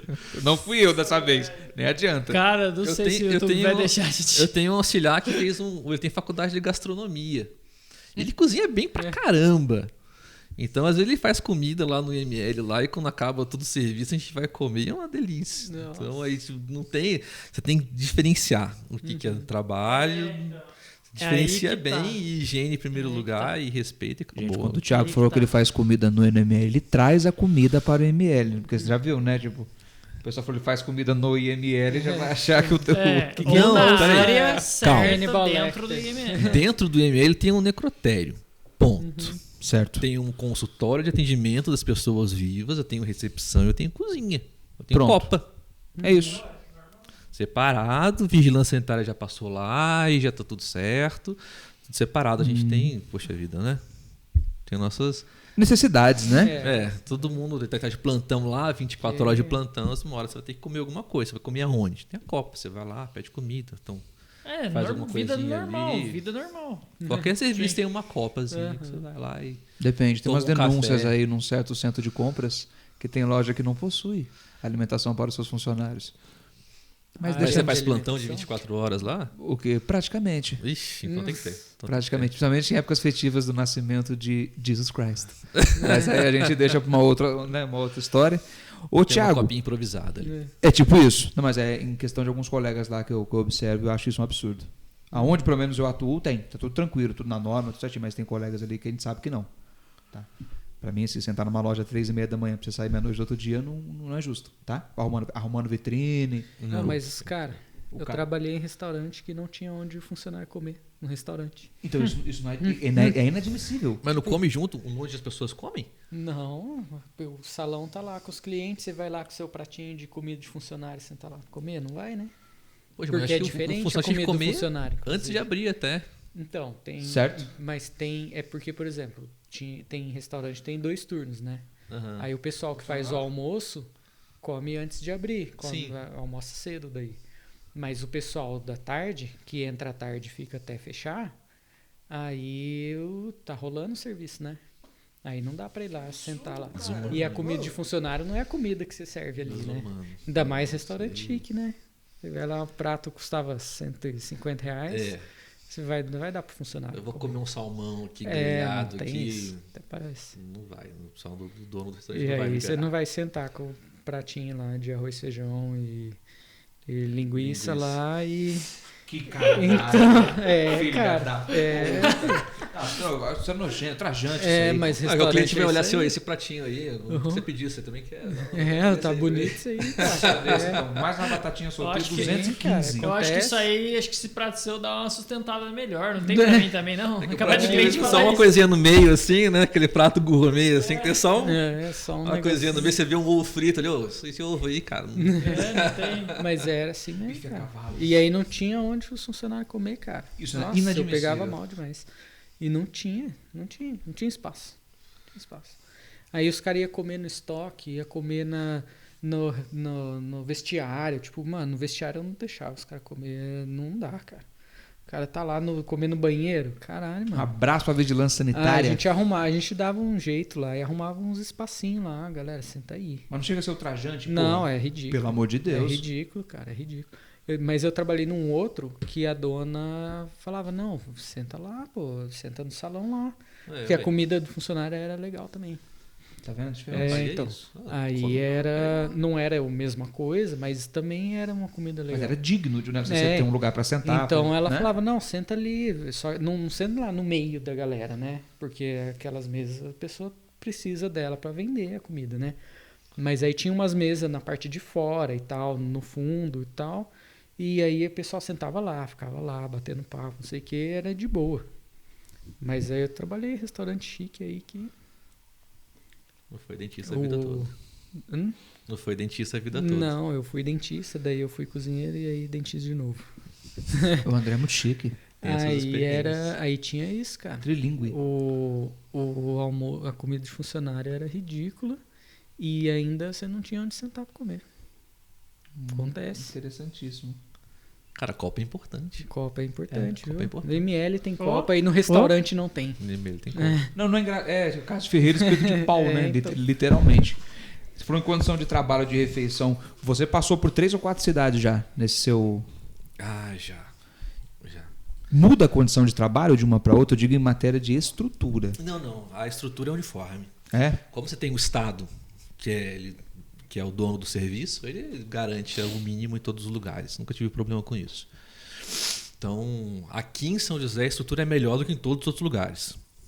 De longe. A estrutura aqui é muito boa. Mas sempre tem uma mínima estrutura, sempre tem uma condiçãozinha ali. Isso aí o Estado consegue fazer. Porque imagina o impacto daria, né? Um trabalho tão minucioso quanto esse, se não tivesse um, né?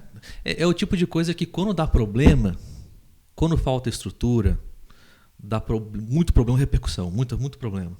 Então, o mínimo tem, a condição é boa, não é ruim não.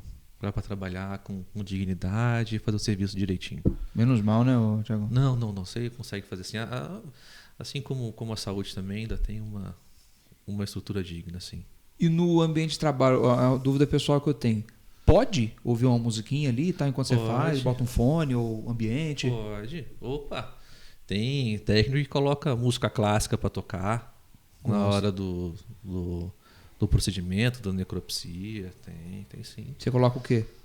Eu não coloco música nenhuma, porque eu tô sempre de olho aqui no que está acontecendo e conversando com o meu técnico. Tá, mas tem um técnico que coloca música clássica lá, ou então coloca um Pink Floyd para tocar, alguma coisinha assim, e aí uma boa, tranquilo. Você consegue trabalhar com música?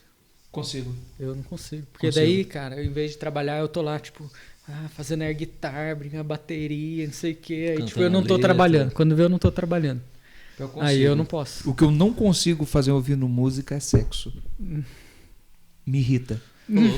Porque em vez de eu, aí que entra isso, em vez de eu fazer o ato, eu presto atenção nas notas, se sai errado, e não vou Aí ficar, ou você fico não- de Você ouvido não presta atenção na coisa, você fica prestando atenção na música. infelizmente. Ou é Fica ouvido prestando atenção afinado ou no pau duro. Barney gritando Tem que lá, escolher. ao invés Mas esse é o problema de quem toca música. Tá faltando foco. Você tem isso também? Eu Não. não consigo ouvir música e fazer alguma coisa assim. Eu já consigo trabalhar de boa, eu Você até fica- prefiro. É problema de músico isso.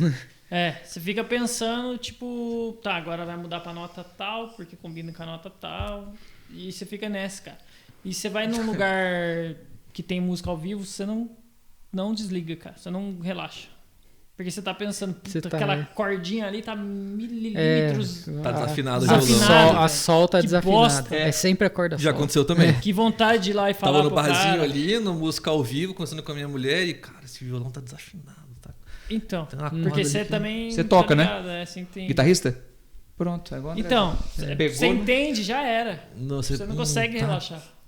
Eu posso pedir que você relaxar. afinar o violão? Não, mas Não, mas esse problema não tem, não. do sexo? Não. Então, é que eu não gosto, eu nunca achei, porque assim, eu tenho muitas histórias. O broche é a mesma coisa. Não, pode parar tudo, sai. Não esse A extremo. música tá errada. Não esse extremo. Nossa, o cara desafinou ali, É que aí você você posso- desafina também. Posso pôr uma musiquinha pra Isso, gente? amor, que tá acontecendo? Não, o cara errou a nota ali. Ou você tá nem. É assim? Não chega a ser esse extremo. É o que acontece. Uma vez aconteceu, posso pôr uma musiquinha pra gente? Falei, pode. Aí, puta, botou na rádio do motel, ela ficou tocando a música.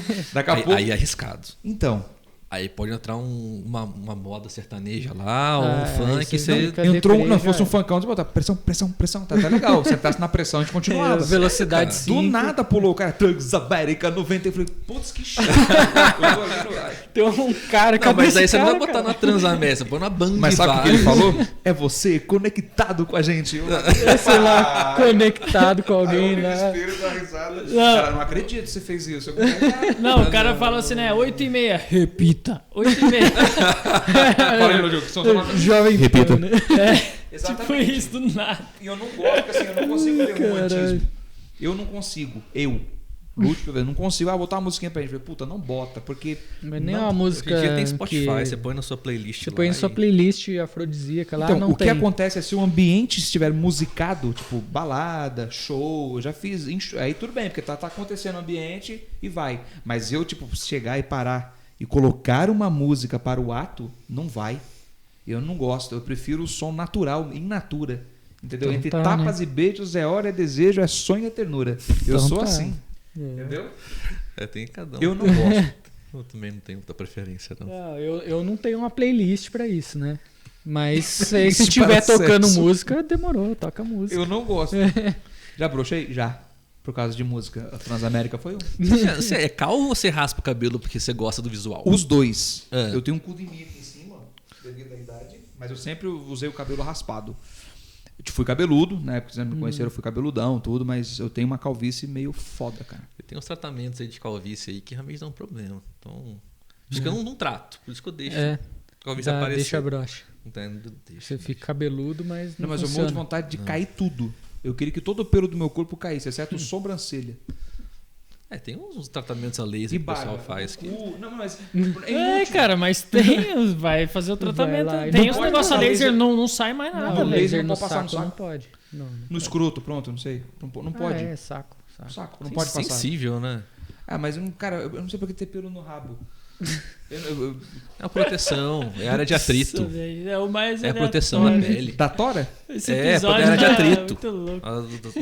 O negócio ali tem um atrito. Mas fica ameaçando.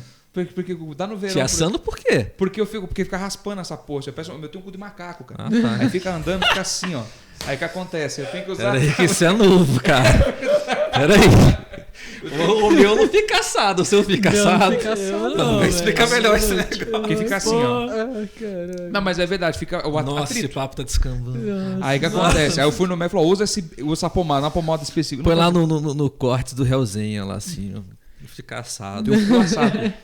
Não o cu, o esfíncter, no caso, a banda da palma. Ai, caralho. Dá uma. Entre eu chamo de Deus, meio, cara. o meio campo. De vez em quando dá, porque, pô, piloto, muito, aí anda. Pandemia é foda, você pega uns quilos, fica uma bosta, e fica raspando. O dia inteiro andando. Aí ele olhando pra minha casa, já. O cara manja. Aí, não, mas não é sempre, mas o tratamento que eu fiz é pomadinha, talco. Uso o talco uso da Johnson. O talco ele não deixa Na virilhinha. Talco Não é deixa pra acabar com a umidade. umidade. É a Exatamente. umidade Pra que beber é assa. bom. Então, você que coloca ali evita, o médico bebezinho. falou, vai evitar esse atrito, né? Porque querendo não sua, é uma parte do corpo, Uhum. como qualquer outro, falou, vai evitar isso aí. Falei, você tem um pouco de pelo a mais. Eu tenho muito, na verdade. É um topete no meio do rabo. Eu odeio. Talco só pra você não expirar. Vamos. As partículas do talco Diretor. são microscópicas, entram no pulmão.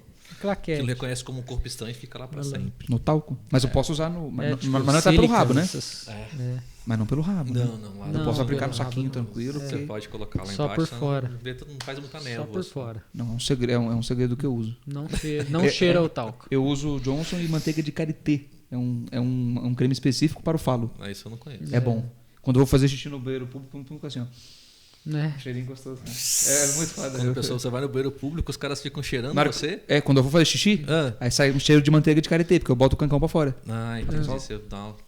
Nossa, cara. Eu sou bem aseado. Ah, Tá Eu sou bom, bem então, aseado. né? Então tá. Caraca, Ó, duvido deu- foi pra esse coisa assunto aí, velho. Pelo Deu amor de tempo Deus. ali, ó. Deu tempo. Vamos cortar, vai, diretor, que tá foda. Então, beleza, vamos voltar o papo pra onde tava mais interessante, né? Porque, né? Sem ser meu rabo. Esquece o rabo do. volta. Não, tá com mal-estar. Não faz isso, não. Ai, cara. E tem mais alguma pergunta interessante pra fazer? Tem algum diretor? Diretor? Eu sempre tenho, Não? né? Então faça. Principalmente na parte do IML, né? O videogame você joga? Opa. Então já vai dar mais ou menos a pergunta, sabe pra onde que eu vou levar, né? Nerd metaleiro, diga. Demorou. Ó, você que trabalha o dia inteiro com isso. Os jogos envolvem muito esse tipo de roteiro, né? Sobre pós-apocalíptico, zumbis, tal. Naquela fantasia, é plausível algumas coisas e teorias que eles montam? A realidade é bem mais sem graça. A realidade é bem mais sem graça que o do videogame.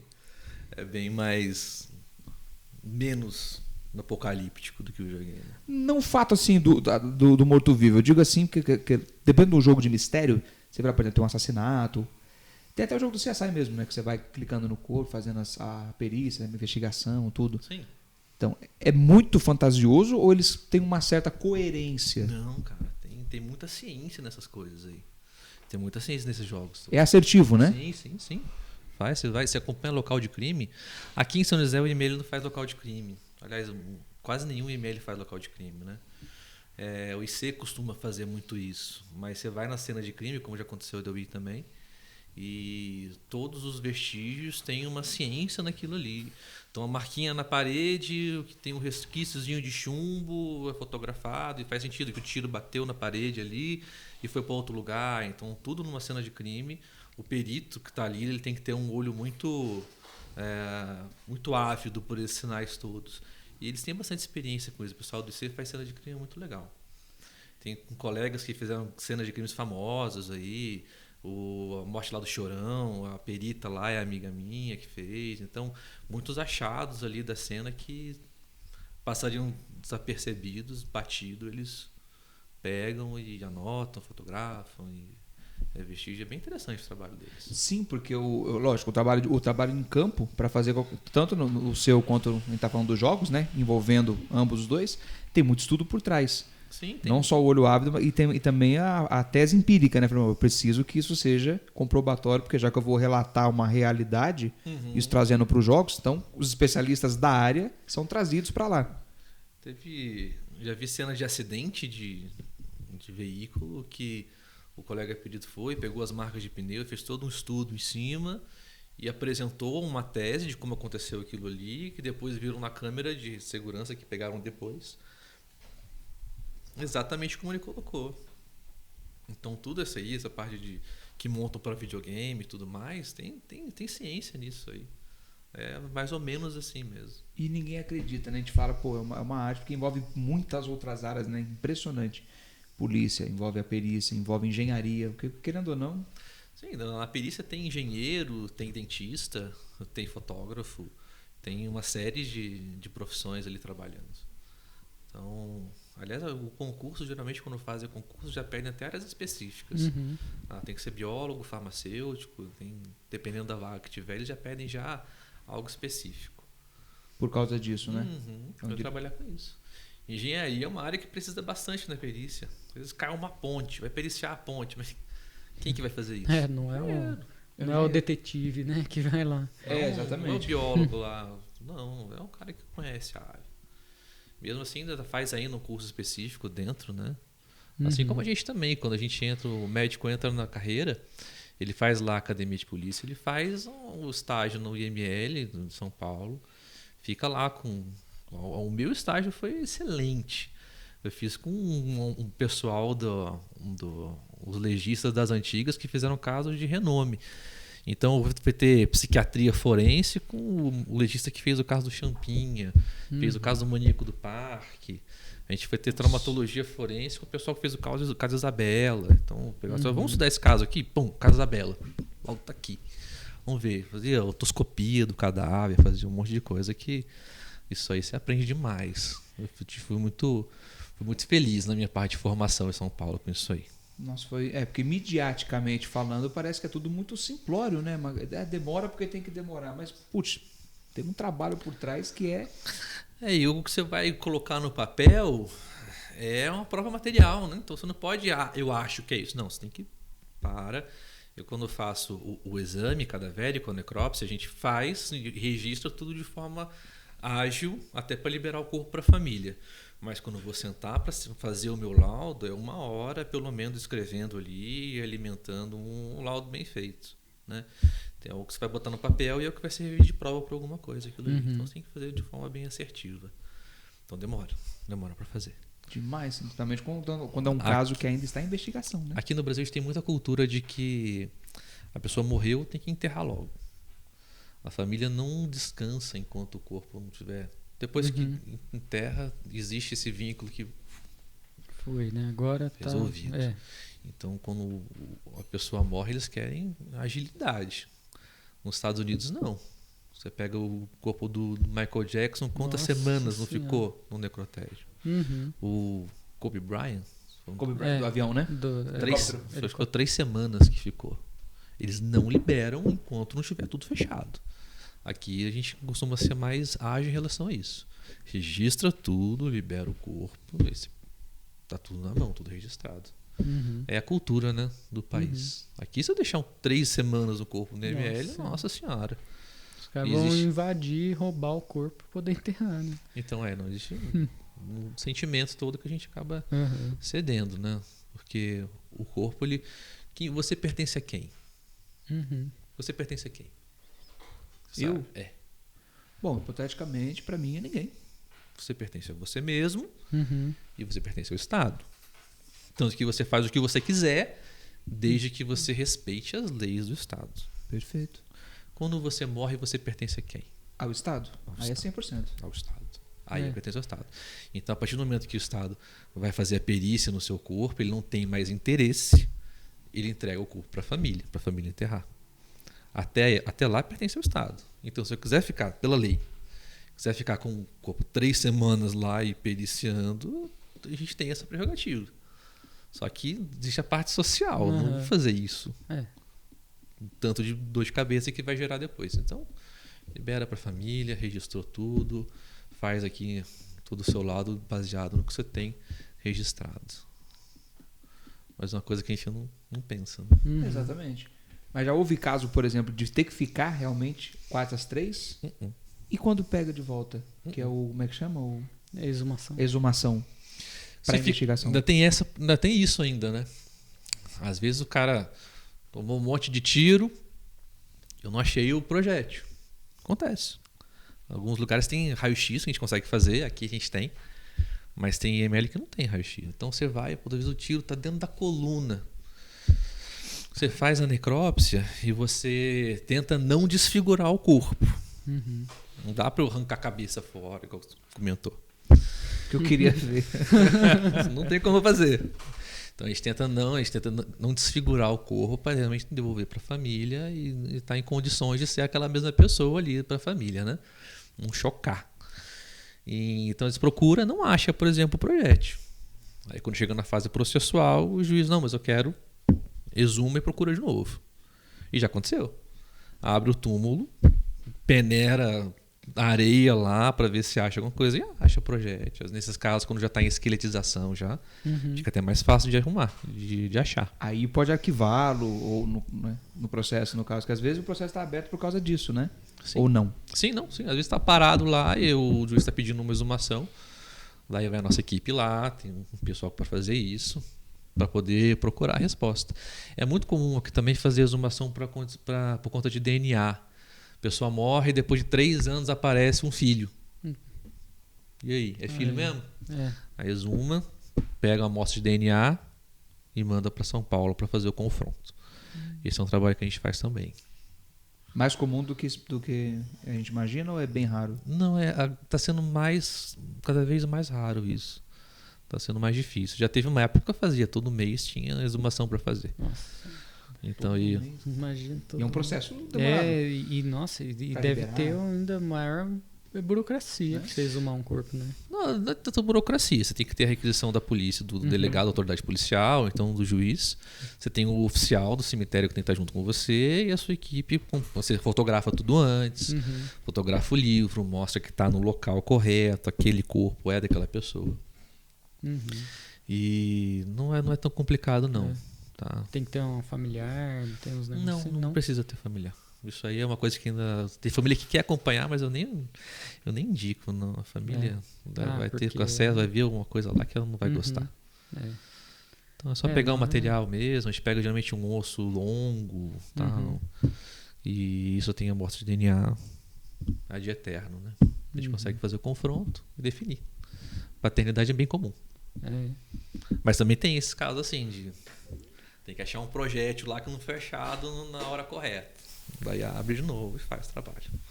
Porque querendo ou não, lógico, isso baseado em que vejo e leio. Tipo, a defesa entra com um recurso que não está coerente, aí é isso que pede a exumação, então, para poder conflitar aquilo. Sim. Acontece isso mesmo? Sim. A gente responde cota também, né?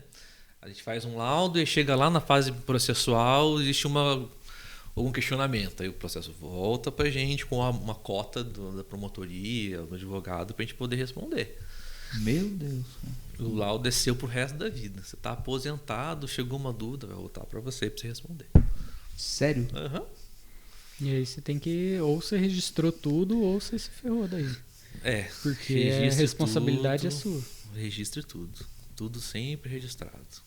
Não pode passar. Que paciência, né? Nossa. Porque 1 hora, no caso, é um exemplo basta. Deve ter passado horas a fio. Sim, quando...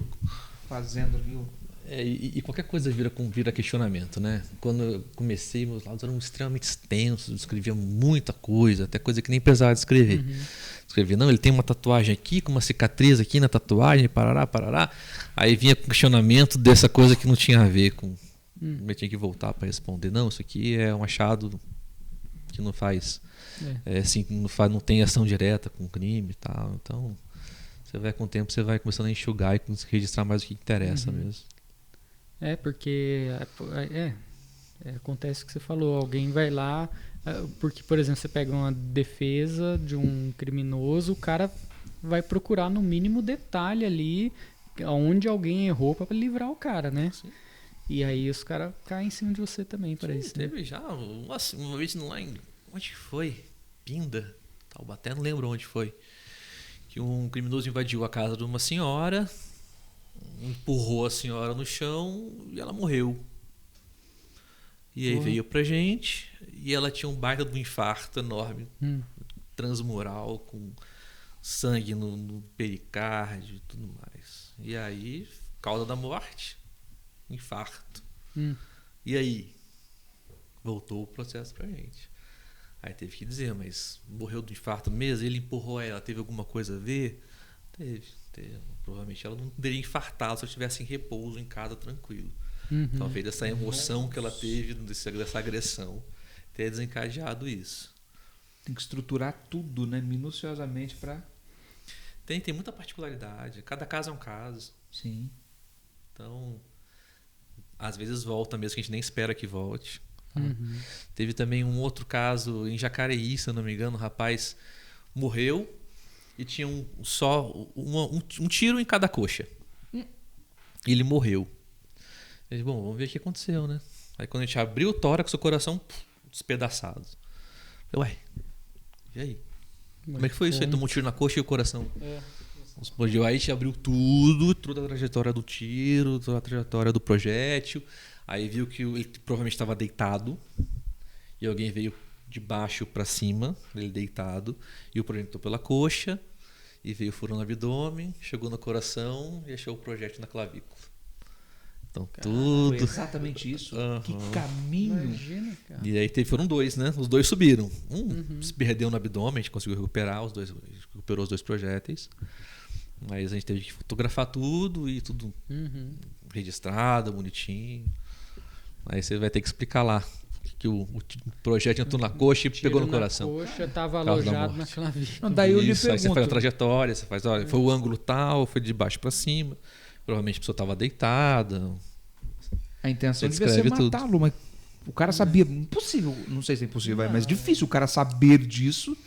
A pessoa estava deitada e tomou 2 tiros, de baixo para cima. É porque quando você Saiu quer matar, correndo, não é na coxa que se atira. Esse né? caso, não, invadiram a casa dele, Ah, ele devia estar dormindo, deitado, e a pessoa efetuou o disparo, os 2 disparos.